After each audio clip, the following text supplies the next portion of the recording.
Hello, I'm pleased to introduce you today to Linde's intelligent rear area monitoring system, Reverse Assist Radar. Reverse Assist Radar is available on our latest counterbalance range of trucks. There are two great features in this one product. The first feature is the intelligence from standstill. The intelligence from standstill means that any movement detected behind the rear of the truck, the sensors are monitoring this and prevent the truck from reversing.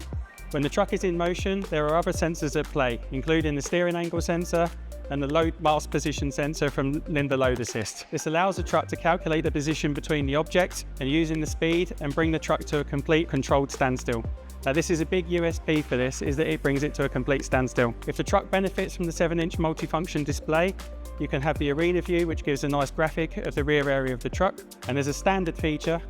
On the rear A-pillar, there is a handle with a horn push to alert people that may be in the rear area, as well as an override button that can momentarily disable the system to allow the truck to maneuver slightly closer to the object. If you'd like to find out more about this system, or if you'd like to try a demo, please do get in touch.